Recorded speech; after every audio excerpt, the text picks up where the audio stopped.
Hi, this is Julie with Bezel, and in this video, I'm going to teach you how to use artist concrete. We're going to be filling some bezels, and we're also going to be using it with some molds as well. So I have a couple finished examples, just so you can kind of take a look at what you can do with this medium. I have a really simple modern pendant here that I created using a Nunn design pendant, and then just the artist concrete here. In this situation, I've went ahead and I embedded a gemstone cabochon. Same thing here with these earrings.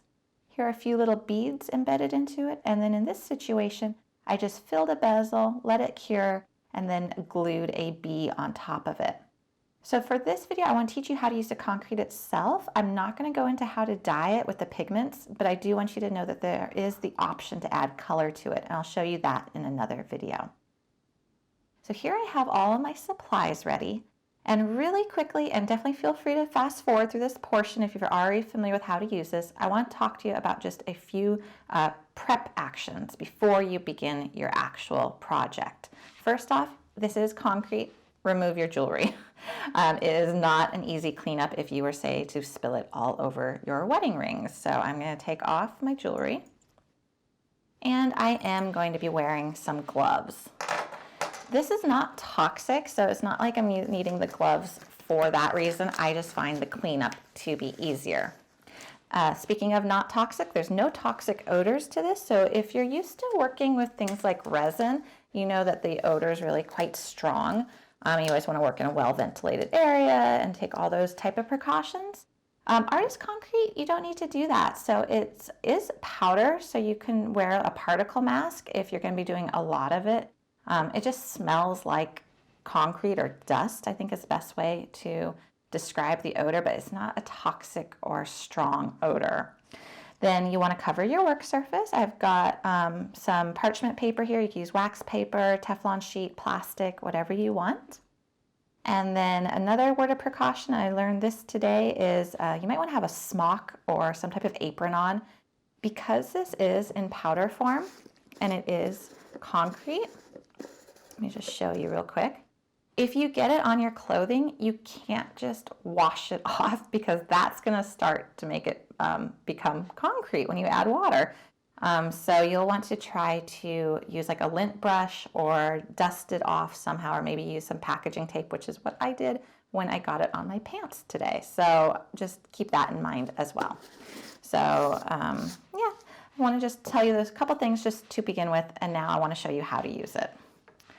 So on the actual bin itself, there is a recipe for the concrete. It is a tablespoon of concrete, a half a teaspoon of cool tap water, and then if you're doing pigment, it's 1/16 of a teaspoon of pigment. For this video, we're just going to be using the basic concrete, which will result in this really pretty bone color. So we need a tablespoon of concrete and a half teaspoon of tap water. And you'll want to go ahead and mix those two ingredients in a disposable cup. So what I like to use are these little medicine measuring cups. I love these. I use them for resin as well. And they actually have measurements along the side. And for our use, it's actually quite perfect. And I just like to mark them with a Sharpie. They have a tablespoon. And then they have a half of a teaspoon as well. So those are the two measurements we need. So what I did before shooting this video was I prepped myself a tablespoon of the concrete and a half teaspoon of the water. And then you always want to have a little bit of extra water nearby because you might need to add a little bit more water as you go. And then I'm going to be mixing it up with a popsicle stick. And I've prepped my items here, so I'm going to be making a pair of earrings.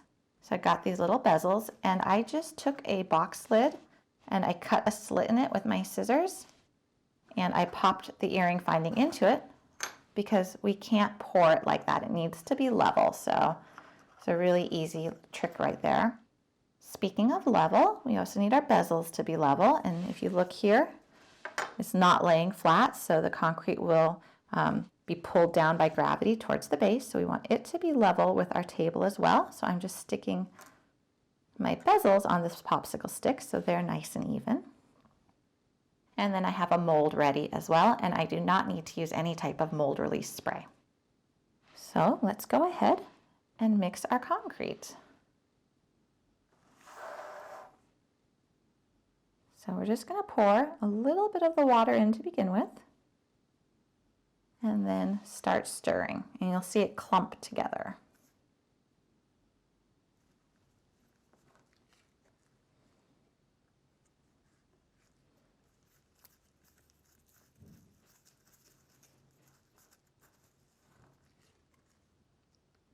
Okay, so that was the rest of our water, and we'll see if we need more or not.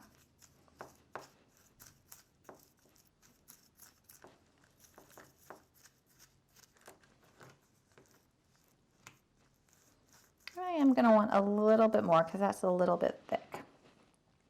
So what I would recommend is take your bigger cup of water, pour a few drops into your little cup, and then pour that very slowly into your concrete.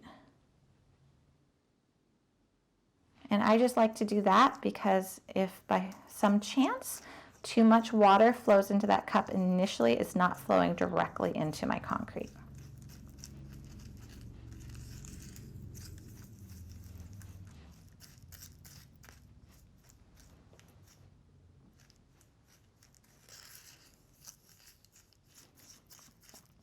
Okay, and I just want ever so slightly more.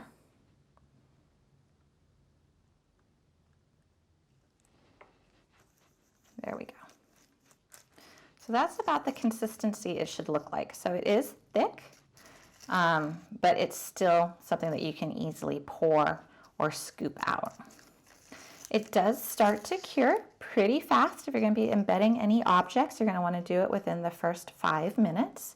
And then it takes at least an hour to cure. So manufacturer says an hour. I say let it cure for a couple hours, just to be on the safe side, or even overnight. So let's start with our earrings. I'm going to transfer it using my popsicle stick.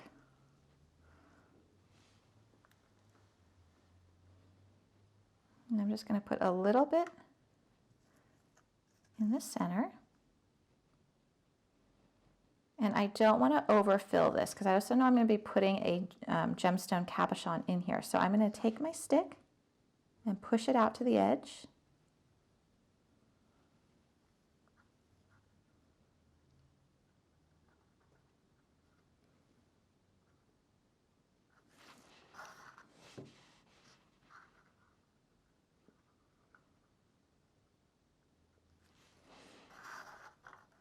At this point, I've not been able to really successfully dome concrete. If you're familiar with resin, you're probably used to doming resin. The couple attempts I've made just don't look all that great. I really like it when the concrete is nice and even with the top of the bezel. I think it looks very clean and modern, and it really lends itself to this application. So I'm just pushing it from the center. So it goes to all sides. Add a little bit more.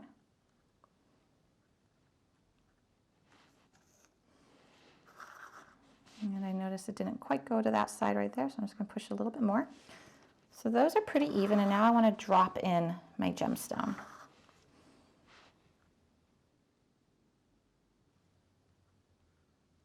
And I'm just going to scoot it to the center. I'm going to do the same right here.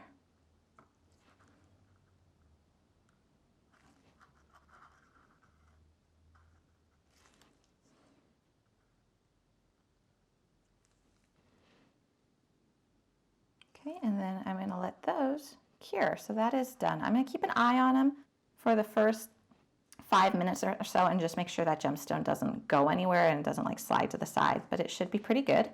And then when they're done, they're going to look like these guys. So let me then do the bigger pendant here. And this one I'm going to actually just pour some in. It's quite a deep bezel. So that just went to the sides on its own. And now I'm going to drop in my gemstone. In case you're curious, this is a Mexican crazy lace agate. It's really pretty. And I want this one to sit down more at the base of it. So I'm just going to hold it against the base drop it in, and you see now that that concrete is rising up. And that's all you need to do for that one. And now I just want to fill a bezel just to the top. I don't want to put anything in it.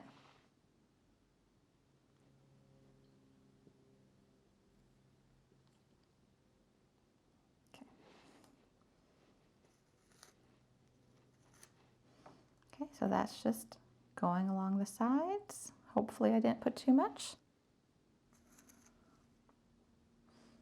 Whoops. Help scoot it along. There we go. And I actually think that's going to be great. So we're going to let that cure how it is. And then I'm going to come over here and do a mold as well. And I switched the side of my stick that I was working on because this is already starting to cure. So it's getting kind of lumpy on me. So let me just pour this little guy right here.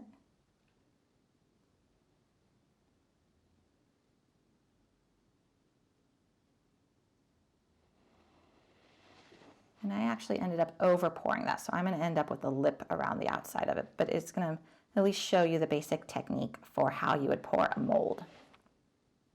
So then let me set this guy aside. So that is actually done for now. So we've got the pendant right here, which is going to be a finished piece as soon as it's cured. We just need to add a chain. We've got the earrings, which as well will be finished as soon as they're cured. And then this one here, which we would just then glue a little embellishment on. So now I'm going to wait a couple hours and then I'll come back and I'll show you these finished pieces and I'll be able to pop that guy out of the mold as well. We've waited for our pieces to cure and now I want to show you the finished results. So we have this pendant here, which is very similar to our sample piece. We just changed out the gemstone.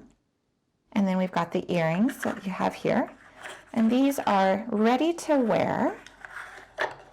And they're not that heavy. So even though this is concrete, it's actually pretty lightweight. So these would be perfectly fine to wear in your ears. You can see how they look.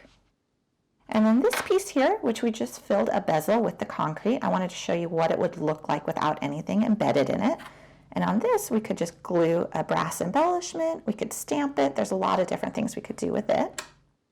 And then finally, our little molded piece, let me pop it out. So we did not need mold release spray. Here you go. And this is what it looks like. Now I do want you to note, here's another molded piece. The molded pieces turn out darker than the ones that you fill the bezel with. So here's a good comparison. You see how this is a lot lighter and whiter, and then this is darker. So this is closer to the color that it was when it was wet. It also has a shinier finish because it came out of the mold, and it is really very, very smooth. And I'm going to show you that really quickly as an example with a colored piece. So we have another video showing you how to add the pigments. But here is the green color that was molded, and then here is the same exact green color that was put into a bezel. So you'll see how it is much lighter. This has the more of the traditional concrete look to it, that more of a matte finish. And then really quickly, I also want to show you one other thing that you might encounter as well. So I did these two pendants. They were done with the same batch of concrete. If you look really closely, this one I just filled barely up to the edge of the bezel setting, and this one I filled just a little bit over it. There is a difference in the finished result, and actually we can see that right here as well. So this one was just slightly over, and this one was just right up to the edge. So this one that's right up to the edge is flatter. It looks a little bit more even, whereas this one is not really domed. Like I said earlier in the video, I've not really been able to get a good dome out of the concrete. It just looks a little bit raised. So just a different look. And it's really a personal preference, what you like, but I did want to bring that to your attention. So the concrete was overall very, very easy to work with. It's actually quite forgiving, and it is fun because you can do it in this nice white base color. You can add colors to it, you can mold it, or you can even do something like this, which I'll show you in another video, which is creating a faux druzy effect. You can find all the projects and supplies you've seen here at PetaHolique.com.